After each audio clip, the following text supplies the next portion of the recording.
Sabah everybody and welcome back to the channel. Today's video is all about the Honor Play. I'm going to share with you guys a quick unboxing and a comparison between it, the Honor 10 and the Honor View 10, as they share some internals, but one thing they don't share is the price point. The Honor Play is supposed to be a sub $300 device with a massive display, a lot of RAM, the Kirin 970, and even more. Let's check it out.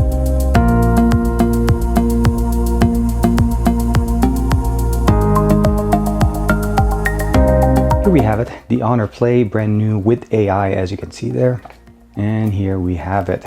We have a 6.3-inch IPS 1080p panel. We have two dual sensors in the back, a 16 and a 2 megapixel sensor to be able to give us that AI functionality that's built into the Kirin 970. The fingerprint sensor did move from the bottom on most of the other devices that we've seen from Honor to the back, which is really a good placement. We have a dual tone LED flash, and you notice that the writing here is a little bit more correct in there. If you're holding the device this way, you're going to be able to see Honor, and then you'll see, of course, the information. On the top, we have one of the microphones with an antenna band. On the side here, we have the SIM card with an expandable SD card. On the right side, we have a volume rocker and a power button. And on the bottom, we have a single firing speaker, a USB-C capable of charging, quick charging with Huawei Quick Charge, as well as a 3.5mm headphone jack. We did not lose that guy. And of course, the other antenna band. The front-facing sensor is a 16 megapixel sensor, and what we have here is definitely the notch display here. The notch is a little bit bigger here. We have one of the sensors here, of course, as well as the earpiece. And I already went through and set up the device so that we didn't have to go through the setup process on that. But let's check out real quick what's left in the box. They do include a plastic case, as well as, if I'm not mistaken, the SIM removal tool, of course. Last but not least, a USB Type-C to USB Type-A cable capable of data and power charge. And of course, last but not least, is the power brick. This is the Huawei Quick Charge. Looking over real quick on the device, this is the COR L29. Software version is 8.2 for EMUI, as well as 8.1 for Android. We have 4 gigs of RAM. There is a variant of this that does come with 6 gigs of RAM, 64 gigs of internal storage, expandable with SD card, as well as the fact that we have a 1080p 6.3-inch display at 2340 by 1080, July 1st, 2018 security patch update. Now you notice I went ahead and turned on the gesture here. This is the gesture pill built in directly into EMUI. You have the ability of course, having your navigation buttons, as well as the ability of showing an app drawer. By default, it did not come with that. Loading it, everything pretty much worked pretty much the way you expected. This is EMUI 8.2, so keep in mind there are some changes from EMUI 8.1, but overall the aesthetics as far as the look pretty much looks the same. If we go through the settings, we have Huawei ID, of course, support, microphone, Google Play services built in, wireless device and NFC. We do have NFC built into this if you're curious.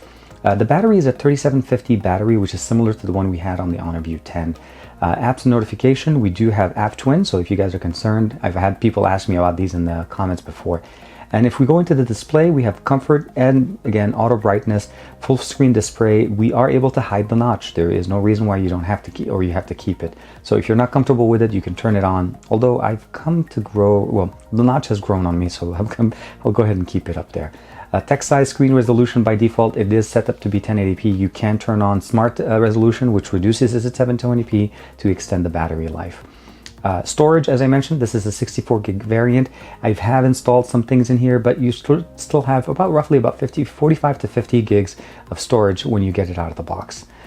Security patch, as I mentioned to you guys, July 1st. Android version is 8.1. System update, this is the latest version of the software. COR L29 8.2.0.104 or parentheses C432.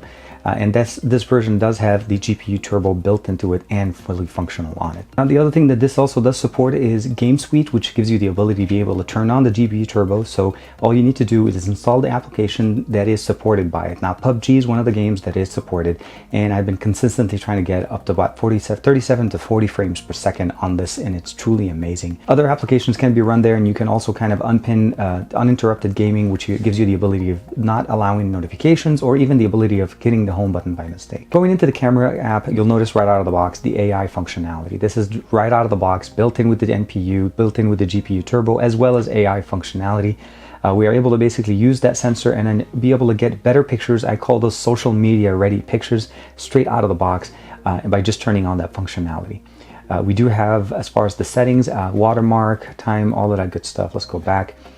Now we have photo, and I do have AI. We have portrait mode, we have AR lenses, and that gives us access to effects, backgrounds, and 3D objects. So we are also able to build 3D objects.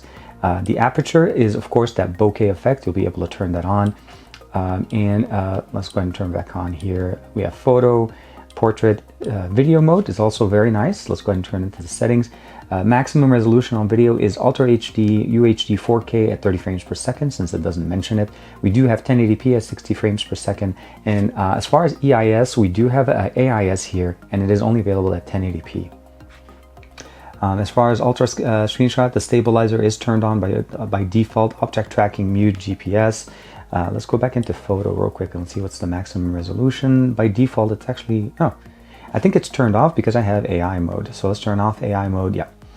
Without AI mode, we're able to go to 4608 by 3456 at 60 megapixels. That's with the 4:3 aspect ratio. If you want to go to 18 by 9, 18.8 by 9, you can go down to 10 megapixels. But the reason why I had to enable or disable the AI mode, because that's by default, it takes over the image processing. So turning it on by default, take this one off. And of course we have live images, so moving images here. We do have the ability of downloading additional modes. So we have pro mode, slow-mo mode, night mode, panorama, light painting, HDR, time-lapse filter, 3D panorama, watermark, document scan, 3D creator, artist mode, and of course we can download additional ones. I think there's one more, which is the good food one, so I'll go ahead and add that in there. I'll go ahead and go do for you guys real quick a front-facing and back-facing video using the Honor Play. Okay, so we're using the 16 megapixel front-facing sensor on the Honor Play. I'm just going to do a quick sample, and I am recording it in 1080p, but I'm not stretching it to be the 18 by 9 aspect ratio. So I'm just keeping it at standard 16 by 9 video just to keep it more consistent with my video file, as this video is going to be coming out at 16 by 9 anyways. Okay, I went ahead and switched over to the back-facing sensor. That's the 16 megapixel sensor that's going to give us the ability of going up to UHD at 30 frames per second. But again, I'm keeping it at 1080p, 60 frames per second, using the stabilization in the back. So hopefully we'll be able to get some good, stable footage and great audio using the Honor Play. Now, as I mentioned to you guys, this is a bottom firing speaker, but it does actually get pretty loud. So let's go ahead and play a quick song. This is my favorite, Jumbo by Alex Swingdo.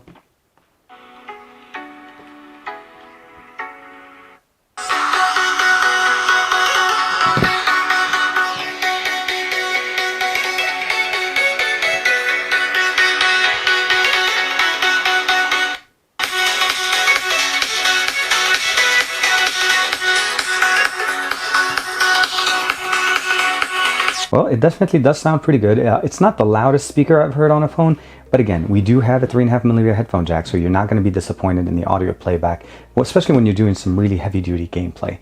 Now, let's go ahead and start talking about the fact that this is actually a device that came in a line of devices.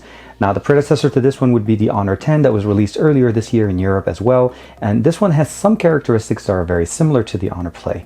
But the only difference is this is a definitely much bigger display, much bigger, basically footprint as far as you could see right out of the box. So this is 5.84 inch display. This is a 5.99, so this is about a 6-inch display here on the Honor V10 or the View 10.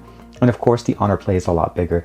We do see the material shift as well. We went from a metallic back to a nice glass Aurora. I almost want to say, like, you could see the color shift here with the Honor 10. This is by far one of my favorites looking Honor devices this year. Now, all three are running the Kirin 970. All three have a 4 to 6 gig variant of them. The fingerprint sensor on the Play is definitely very obvious. It's in the back. The placements of the sensors are also a little bit different.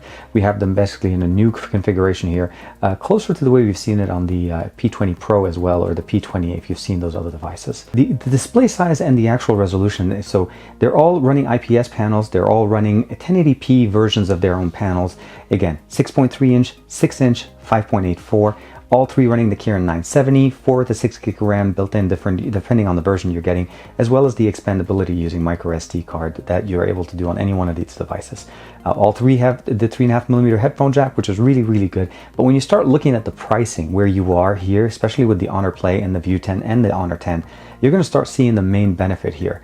This is a sub $300 device that you're getting a lot of the main benefits from the main, I would say, the grandparents of this device at a much better price. And again, it's being globally announced, available everywhere to basically be picked up. If you haven't looked at Honor before as far as considering a device, this is definitely the time to look at. Definitely a really nice device. I think you guys should definitely consider looking into the Honor Play. Let me know in the comments below what you guys are thinking about. This is something that you've looked at. Have you heard about the Honor Play? Like and subscribe as usual. Let me know in the comments below what do you guys would like to know more about the Honor Play. Have you thought about it? Have you considered it? And I'll see you guys in the next video.